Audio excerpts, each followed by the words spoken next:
Olona iray indray no maty vokatry ny valanaretina COVID-19 raha araka ny tatitra nivoaka tamin'ny ainy amanjerim-panjakana androany talata.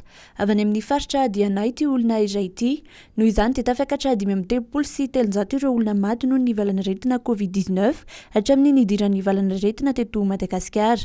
Olona raiky amin'ny zato vaovao kosa indray no voamarina fa mitondra ny tsimokaretina raha araka ny tatitra hatrany tamin'ireo fitiliana 327 natao. Ny 80 amin'izy ireo dia avy eto Analamanga, ny 9 avy amin'ny faritra Antsinanana, ny 3 avy any amin'ny faritra Diana, ny 1 avy amin'ny faritra Toamasina, ny 80 avy amin'ny faritra Sava, ny 9 avy amin'ny faritra Boeny ary ny 1 avy any Betsiboka. Raha tambatra dia efa tafakatra 820 sy 104 alina ny isan'ireo olona voamarina fa nitondra sy mitondra ny valanaretina COVID-19 eto Madagasikara. Ny 410 sy 102 alina amin'izy ireo dia efa sitrana avokoa. Amin'izao fotoana izao raha araka ny tatitra hatrany dia miisa 790 ireo manaraka fitsaboana ary sokajiana ho marary mafy.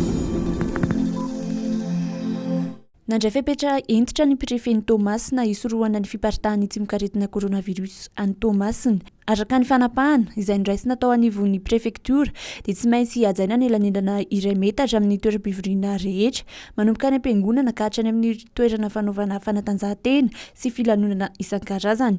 Tsy maintsy asiana fitaovana anasana tanana avokoa ireo toerana mety andraisam-bahoaka rehetra. Akatona avy hatrany ihany koa ny mandritra ny tapabolana ireo sekoly izay ahitana trangana COVID-19. Ny tsena rehetra dia tsy maintsy fiandrahana fanafody avokoa farafahakeliny indray mandeha isan-kerinandro.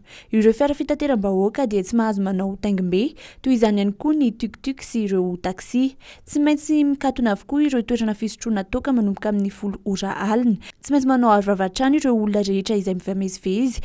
Ary ny tsy fanaovana izany dia mety hitarika sazy fanaovana asa ho an'ny daholobe. Nanomboka omaly alatsinainy no nihatra ireo fepetra ireo ka hatramin'ny alatsinainy 20 Martsa araka ny didim-pitondrana izay nivoaka. Niakatra dia niakatra tokoa ny tahan'ireo olona mitondra ny tsimokaretina tany amin'ny faritra Antsinanana raha ny tatitra izay nivoaka tato ato. Raha ny tatitra androany talata dia olona 9 indray no voamarina fa mitondra ny tsimokaretina any an-toerana. 3 taona ny iray, 7 taona kosa ny iray. Ankizy roa no namoy ny ainy vokatry ny lozam-pifamoivozana izay nitranga tany amin'ny lalam-pirenena voalohany tsy lavitry Ambatomdravavy androany talata. Fiara nitondra mpianatra ity nivadika ity ary nisy mpianatra efatra hafa sy mpampianatra ihany koa izay naratra. Raha araka ny fanazavana nomen'ny zandarmaria-pirenena dia fandehanana mafy no nahatonga ny loza. Tsy voafeno izany ilay fiara ka nivoaka ny lalana ary nivadibadika. Naratra ihany koa ilay mpamely raha nitatitry ny zandary hatrany ary nentina nosaboana tao amin'ny fiara.